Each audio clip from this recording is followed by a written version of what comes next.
Good evening and welcome. Tonight we explore a story that unfolded over many years in a quiet American town. A story that would eventually become one of the most widely discussed haunting cases in modern history. It began inside a modest duplex home in the small community of West Pittston during the 1970s. What first appeared to be small and easily dismissed disturbances gradually developed into events that the family living there described as deeply unsettling and difficult to explain. The case would later become known as the Smurl Haunting, named after the family who lived in the house where the disturbances were reported. According to the accounts shared by the family, the activity began quietly, with unexplained sounds and objects moving inside the home. Over time, the disturbances were said to become more intense, leading the family to believe that something unusual was happening within their house. What made the story particularly unusual was the number of people who eventually became involved. Friends, neighbors, investigators, and members of the media all took interest in the reports coming from the Smurl household. Some believed the family was experiencing genuine paranormal activity, while others suggested that the events could be explained through natural causes or misunderstandings. During the 1980s, the story reached an even wider audience when well-known paranormal investigators Ed Warren and Lorraine Warren became involved in the case.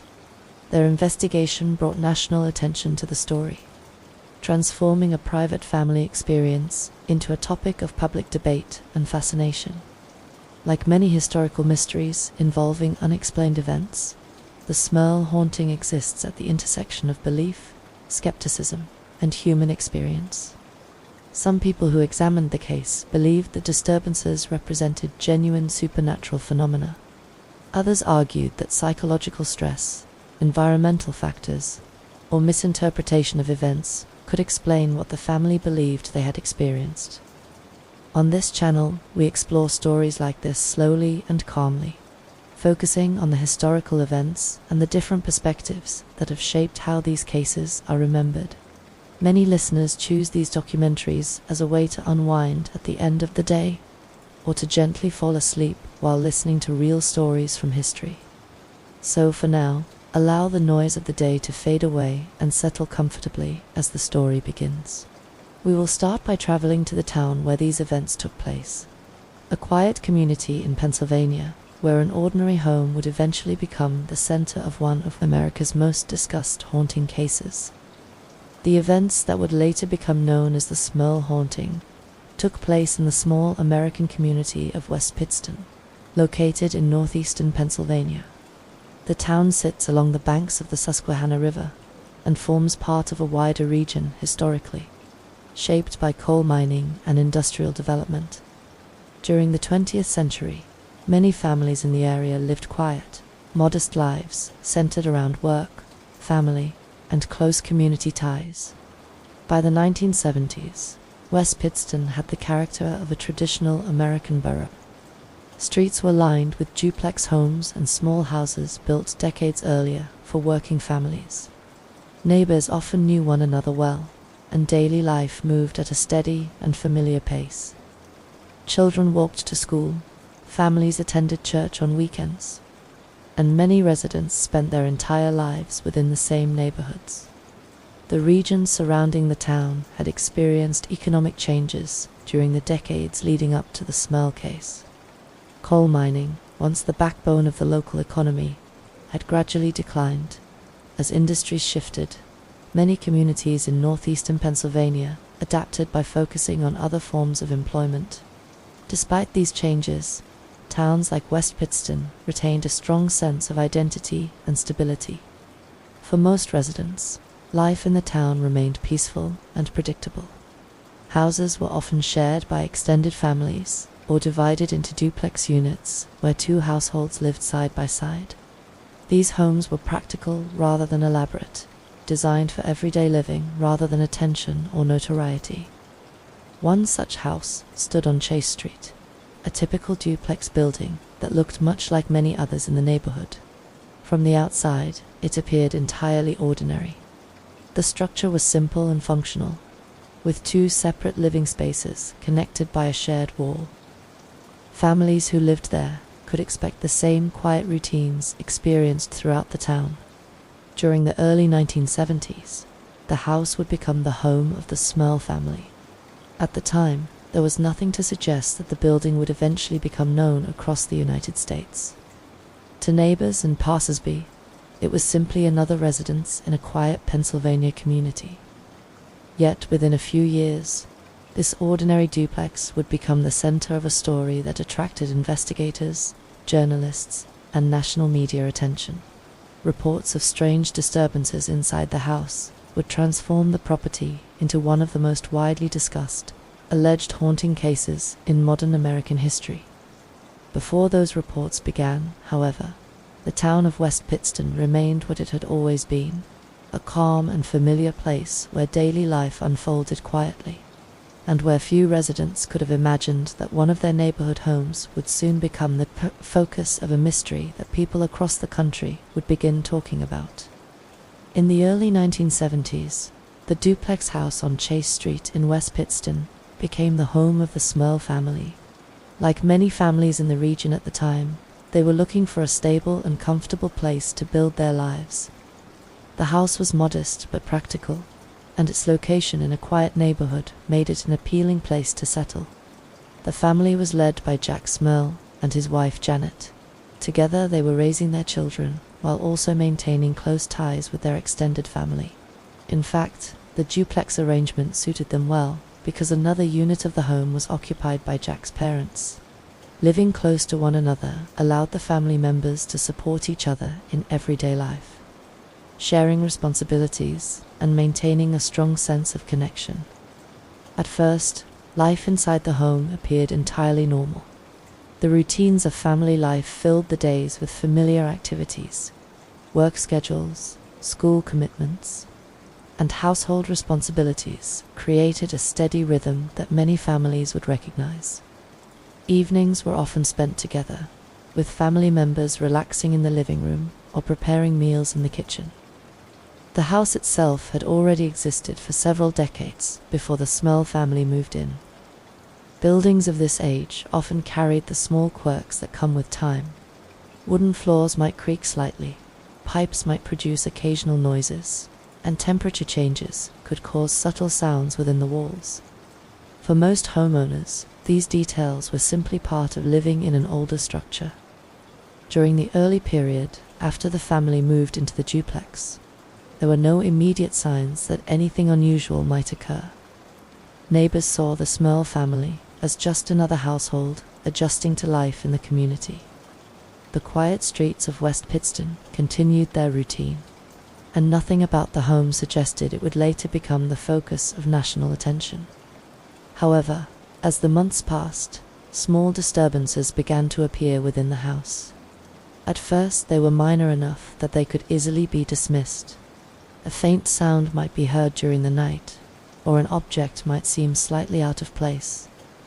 In busy households, such occurrences are often overlooked or explained through ordinary causes. Yet the disturbances did not disappear.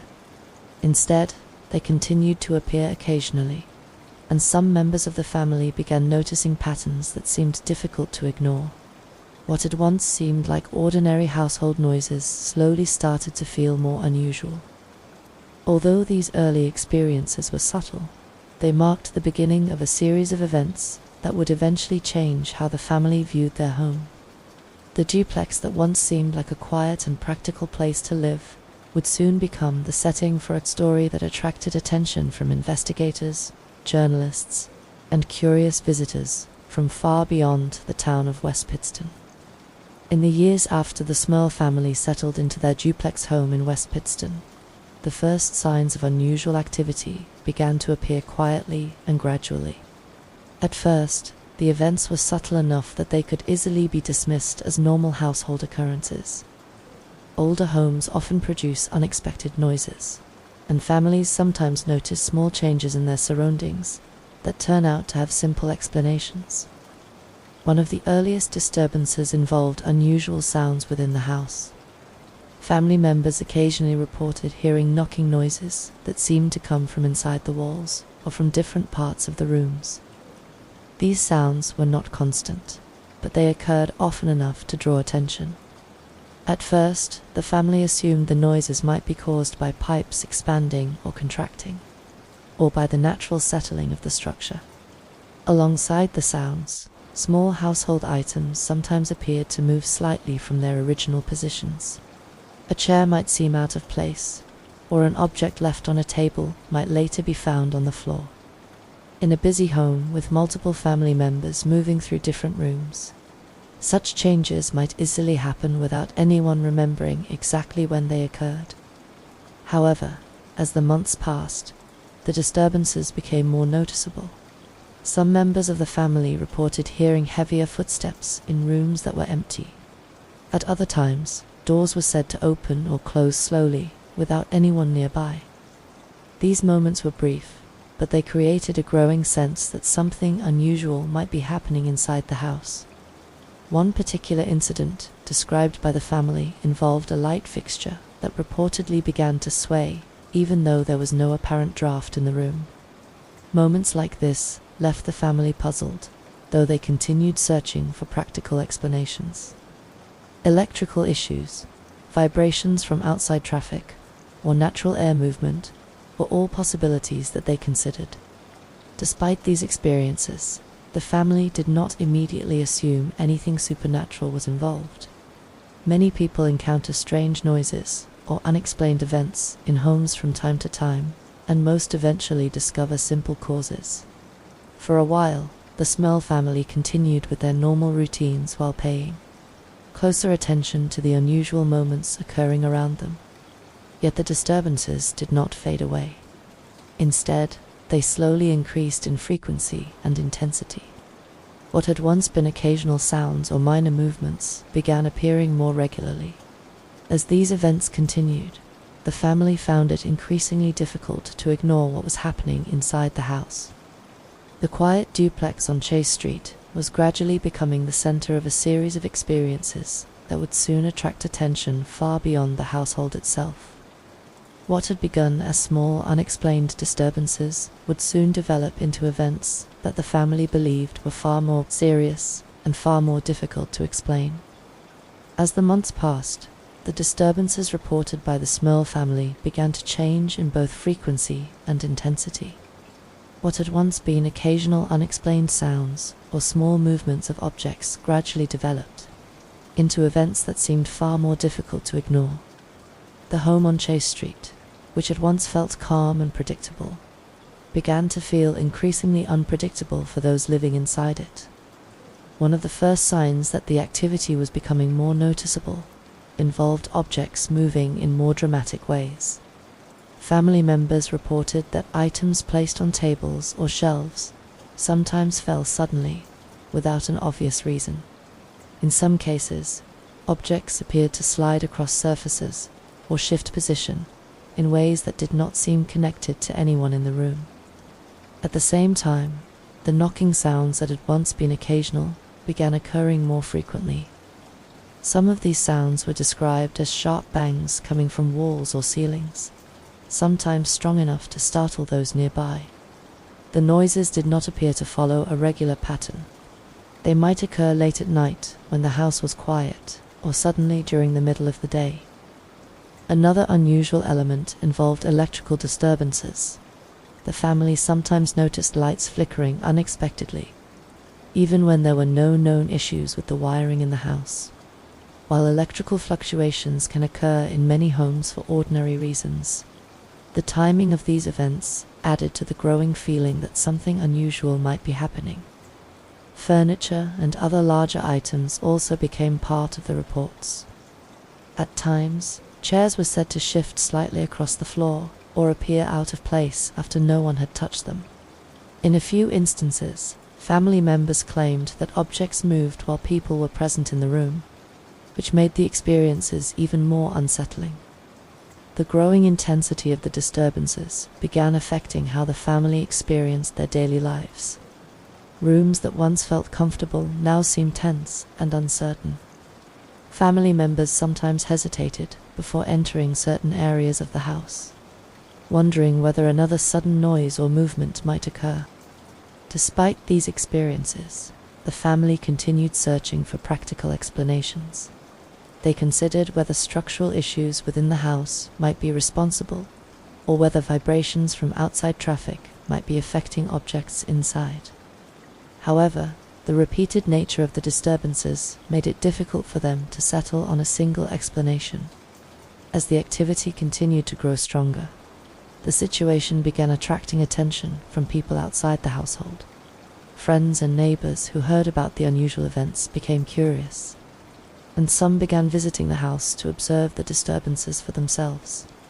The quiet home in West Pittston was slowly becoming the center of a story that would soon spread far beyond the neighborhood. As the disturbances inside the Smurl family home continued, the nature of the activity was described by the family as becoming more aggressive and unsettling. What had once involved unexplained sounds or objects shifting position gradually developed into incidents that seemed to carry a stronger physical presence. These reports would later become the most widely discussed and debated part of the case. Family members described moments when objects appeared to move suddenly with noticeable force. Small items such as household objects were said to fall or slide across surfaces without anyone touching them. On some occasions, objects reportedly moved across the room unexpectedly, startling those who were nearby. These moments left the family confused and searching for explanations that could account for what they believed they had witnessed. Another category of disturbances involved loud and sudden noises inside the home. Knocking sounds that had once been occasional became more intense, sometimes resembling heavy banging against walls or floors. These sounds could occur at unpredictable times, sometimes late at night when the house was quiet, and other times during the day when several people were present. Some members of the family also described moments when furniture appeared to move slightly or shift position within rooms. Chairs or small tables might appear out of place or seem to have been moved while no one was paying attention. In many cases, the events happened quickly, leaving witnesses unsure of exactly how the movement had occurred. The reports that attracted the most attention involved claims of physical interaction with members of the household. According to the family's later descriptions, there were moments when individuals felt sudden pushes or disturbances while inside the house. These experiences were particularly unsettling because they created the impression that the activity might be directed towards specific people rather than simply affecting objects in the environment. It is important to note that accounts of these incidents varied depending on the witness. Some described the events as dramatic and frightening, while others who visited the house reported seeing little or no unusual activity during their time there.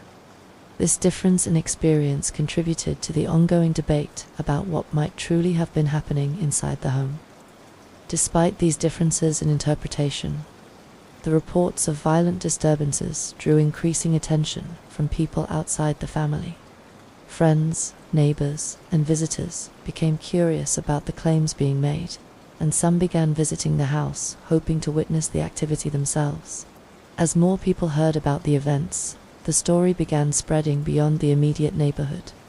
The growing attention surrounding the case would soon bring investigators, journalists, and paranormal researchers to West Pittston. What had started as a private family experience was slowly becoming a widely discussed mystery that people across the country would begin to follow with interest.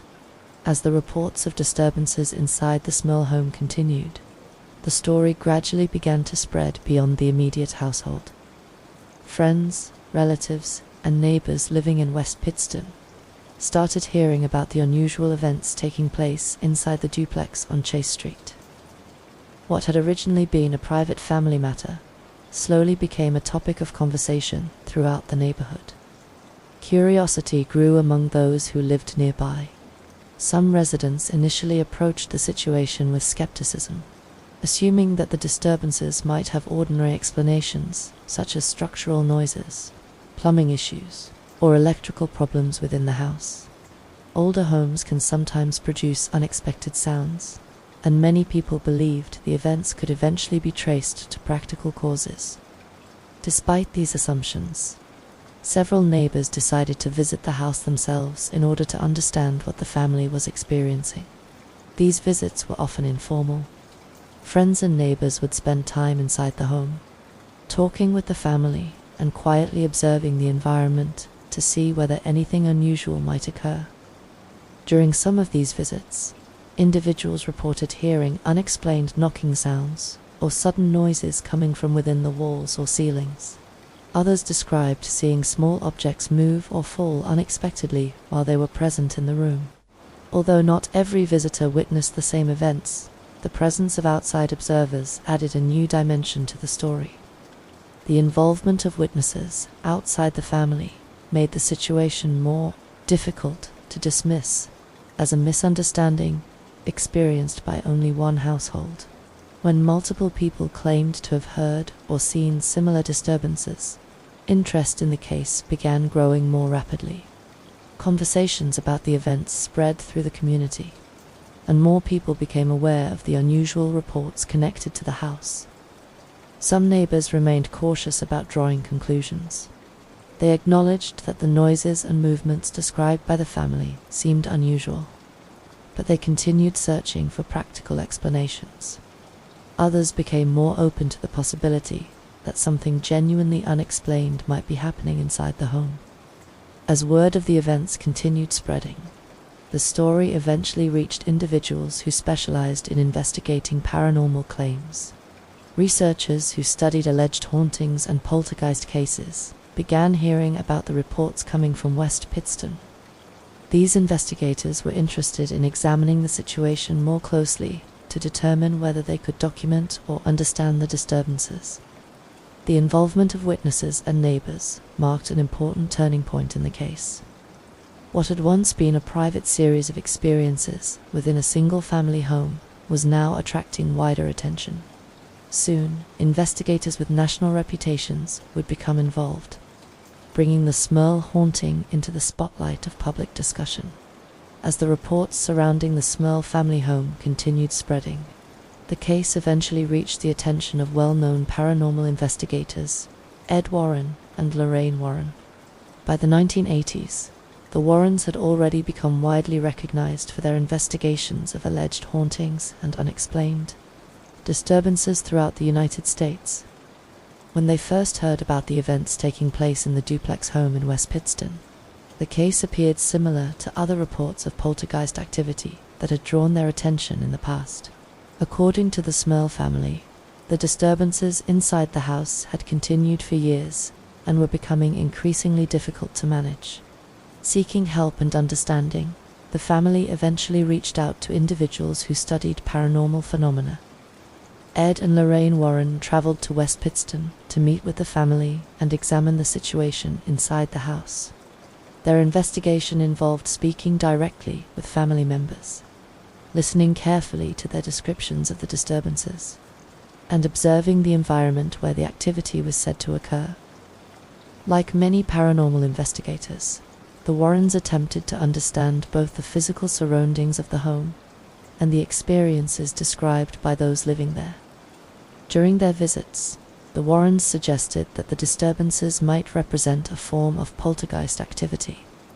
In paranormal research, the term poltergeist is often used to describe unexplained disturbances such as knocking sounds, moving objects, or sudden noises within a building. These events are sometimes reported in cases where families believe their homes are experiencing unusual or supernatural phenomena. Lorraine Warren, who described herself as having clairvoyant abilities, reportedly believed that the disturbances might involve a hostile spiritual presence within the home. According to statements later shared in interviews and media reports, she suggested that the entity involved could be particularly aggressive. These interpretations added a dramatic element to the case and attracted increased public attention. At the same time, not everyone accepted the Warrens' conclusions. Skeptics and researchers who favored scientific explanations questioned whether the disturbances could be verified through objective evidence. They argued that reports of paranormal activity should be examined carefully, and that many cases, eventually, reveal natural causes or misunderstandings. Despite these debates, the involvement of Ed and Lorraine Warren significantly increased interest in the Smurl case. Their reputation within paranormal research circles meant that media outlets and investigators began paying closer attention to the story. What had once been a local mystery was now becoming part of a larger national conversation about alleged haunting. With the Warrens involved, the Smurl Haunting began attracting journalists, television crews, and curious visitors. The quiet duplex in West Pittston was no longer just a private family home. It had become the center of a case that many people across the country were now watching closely. As the Smurl family's experiences became more widely discussed, the story gradually began attracting attention from journalists and media organizations across the United States. What had once been a quiet local matter inside a duplex home in West Pittston was now becoming a subject of national curiosity. Newspapers, radio programs, and television stations began reporting on the unusual events described by the family. Media interest often grows when stories involve unexplained experiences that challenge ordinary expectations. The combination of reported disturbances, the involvement of paranormal investigators, and the family's willingness to speak publicly about their experiences made the Smurl case especially compelling to reporters. Articles describing the alleged haunting soon appeared in regional publications, and the story gradually reached larger audiences. Journalists who visited West Pittston interviewed the Smurl family about the events taking place inside their home. They asked detailed questions about when the disturbances began, what types of phenomena had occurred, and how the experiences affected daily life within the household. These interviews helped shape the narrative that readers and viewers across the country would come to know. As coverage expanded, television programs also began featuring the case. Interviews with family members, investigators, and neighbors were broadcast to audiences who had never visited the town or heard about the events before. The visual nature of television brought an additional level of attention, allowing viewers to see the home and hear directly from those involved. The growing publicity had both positive and challenging effects for the family. On one hand, the attention brought support from individuals who believed the family was experiencing genuine disturbances. Letters and messages arrived from people who shared their own stories of unexplained events, or who expressed sympathy for the family's situation. On the other hand, the publicity also invited skepticism and criticism. Some journalists and investigators questioned whether the reported events could be verified, or whether ordinary explanations might account for what was happening. Public discussions about the case often included both belief and doubt, reflecting the different ways people interpret unusual experiences. The case eventually became widely recognized as one of the most discussed alleged haunting incidents in modern American history. Books, interviews, and later television documentaries continued exploring the story long after the initial reports appeared in the news. The Smurl Haunting had moved far beyond the quiet streets of West Pittston and into the broader cultural conversation about unexplained phenomena. By the time media attention reached its peak, the story had become known across the country. The once ordinary duplex home on Chase Street had transformed into a location associated with mystery and debate, drawing curiosity from people interested in paranormal events, as well as those seeking rational explanations. As the story of the Smurl family spread through newspapers and television programs, it naturally attracted the attention of skeptics as well as believers. Whenever a case involving alleged paranormal activity becomes widely known, researchers and investigators often examine the reports closely in order to determine whether ordinary explanations might account for the events. The Smurl case was no exception. Several individuals who specialized in investigating paranormal claims began reviewing the details surrounding the disturbances reported in the Smurl home in West Pittston. These researchers approached the case with the goal of examining the physical environment of the house and evaluating whether natural causes might explain the experiences described by the family. One area of focus involved the structure of the building itself. Older homes sometimes produce unexpected noises due to shifting materials, temperature changes, or plumbing systems expanding and contracting within walls. These sounds can occasionally resemble knocking or banging, especially when they occur at night when the house is otherwise quiet. Investigators also considered whether electrical issues could have contributed to some of the reported disturbances. Flickering lights, for example, can occur in homes where wiring has aged or where electrical systems experience fluctuations. While such problems are not unusual in older buildings, they can appear mysterious if they occur unexpectedly. Another topic frequently discussed by skeptics involved human perception and expectation. When individuals believe they may be experiencing a haunting or unusual phenomenon, they may pay closer attention to small events that would otherwise go unnoticed. Ordinary sounds, shadows, or movements may take on greater meaning when people are already anticipating something unexplained. Some investigators also explored whether any disturbances might have been caused unintentionally by people inside the house.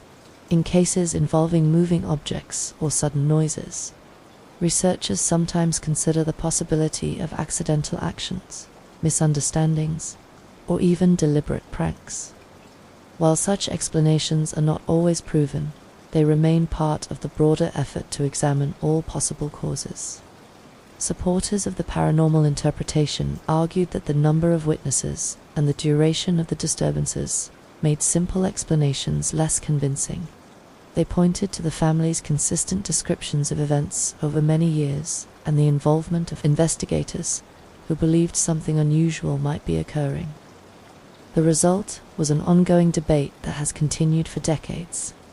Some researchers view the Smurl case as a genuine example of unexplained phenomena, while others consider it a complex mixture of environmental factors, perception, and storytelling. Like many famous haunting cases, the absence of definitive evidence has allowed different interpretations to coexist. This discussion between believers and skeptics became an important part of the story itself. The Smurl haunting was no longer only about the disturbances reported inside the house. It had also become a case study in how people interpret mysterious experiences, and how society attempts to understand events that do not easily fit into ordinary explanations. As the disturbances reported by the Smurl family continued over the years, the situation eventually reached a point where the family sought help from religious authorities. For many people experiencing events they believe may involve spiritual forces, turning to religious guidance is a natural step. In this case, members of the family contacted representatives of the Roman Catholic Church to ask whether the events occurring in their home might have a spiritual explanation. The Smurl family had strong religious beliefs, and faith played an important role in their daily lives. Because of this, they hoped that guidance from the church might help bring peace to the household. Local clergy listened to the family's descriptions of the disturbances and considered whether any form of spiritual intervention might be appropriate. In the Catholic tradition, exorcism is a rare and carefully regulated practice used only in specific situations, before any formal rite is considered.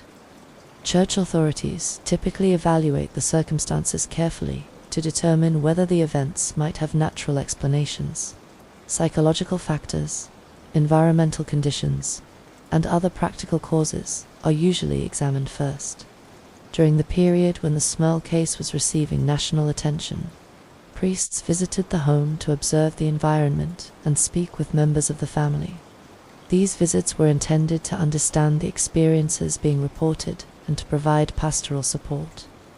Religious guidance often focuses not only on investigating possible spiritual causes, but also on helping individuals cope with fear, stress, and uncertainty. Over time, reports emerged that prayers and blessings had been performed inside the house.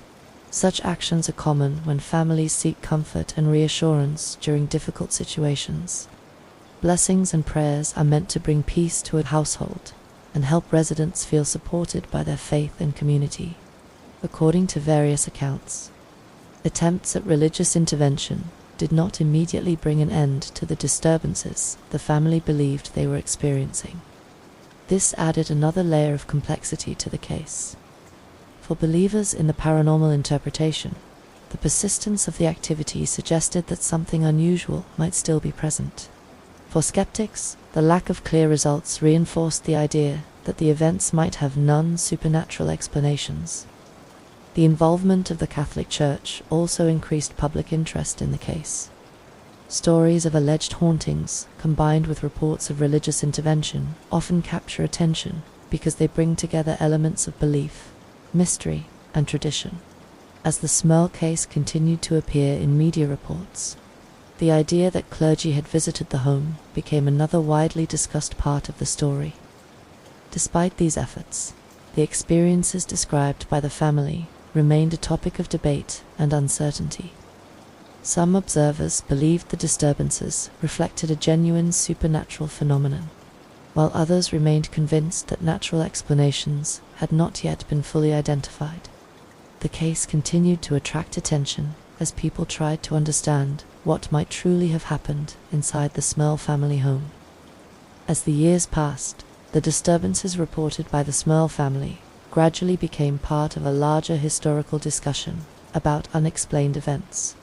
What began as a private experience inside a duplex home in West Pittston eventually grew into one of the most widely known haunting cases in modern American history. Even after the family moved away from the house, interest in the story continued. The Smurl case remained a topic of conversation among paranormal researchers, journalists, and historians interested in unusual phenomena. Books were written about the events, interviews were conducted with those involved, and television programs revisited the story many years later. Each retelling added new perspectives while also raising familiar questions about what might have truly happened inside the home. One reason the case attracted such lasting attention was the number of individuals who became involved over time. Family members, neighbors, investigators, journalists, and clergy all played roles in documenting or discussing the events. Their combined testimonies created a complex narrative that allowed different interpretations to emerge. Supporters of the paranormal explanation often pointed to the consistency of the family's reports over many years. They argued that the duration of the disturbances and the number of witnesses suggested that something unusual might have occurred. Some researchers continue to view the Smurl haunting as a significant example of alleged poltergeist activity. Others have approached the case from a more skeptical perspective. These investigators suggest that environmental factors, psychological stress, misunderstandings, or misinterpretation of ordinary events could account for the experiences described by the family. Because no clear physical evidence was ever produced that definitively explained the disturbances, the debate surrounding the case has continued. Over time, the house itself returned to being an ordinary residence within the quiet community of West Pittston. New residents eventually lived in the building, and daily life in the neighborhood continued as it always had. For many local residents, the story became part of the town's history rather than an ongoing event. Yet beyond the neighborhood, the Smurl haunting remained widely known among people interested in paranormal mysteries. The case is often discussed alongside other famous reports of poltergeist activity and unexplained disturbances. Its combination of family testimony, media attention, religious involvement, and investigative debate ensured that it would remain a subject of curiosity for decades. Today, the story stands as an example of how unusual experiences can become part of cultural history, whether viewed as a genuine haunting or as a complex mixture of perception, belief, and circumstance. The Smurl case continues to invite reflection about how people interpret events that do not easily fit within everyday understanding. As our story slowly comes to an end tonight, the quiet streets of West Pittston return once again to their familiar calm. The duplex on Chase Street still stands as part of an ordinary neighborhood, surrounded by homes, sidewalks, and the everyday rhythms of community life. For many residents today, it is simply another house in a town shaped by decades of history. Yet during the 1970s and 1980s, that house became the center of a story that captured national attention. The experiences described by the Smurl family introduced questions that continue to interest investigators, historians, and listeners many years later. Unexplained sounds, moving objects, and unsettling encounters created a situation that challenged the family's understanding of their own home. Cases like this often remain difficult to resolve because they exist between different ways of interpreting the world. Some people see them as evidence that unusual forces may sometimes appear within ordinary environments. Others believe that natural explanations, human perception, and complex circumstances eventually account for most mysteries. What remains certain is that the experiences described by the Smurl family became part of a larger conversation about unexplained events. Through interviews, books, and documentaries, the story continued to reach audiences long after the disturbances themselves had faded. Each retelling invites listeners to consider how people react when faced with events that seem to challenge everyday expectations. Stories like this are often remembered not only because of the events themselves, but also because of the questions they raise. They remind us that history is filled with moments where certainty is difficult to achieve and where different perspectives continue to exist side by side. If you found tonight's calm documentary interesting or relaxing, you are always welcome here. Subscribing to the channel and leaving a like helps support the creation of more long-form stories, designed for peaceful listening and reflection. For now, the story gently fades into the quiet of the night. There is nothing left to solve or analyze this evening.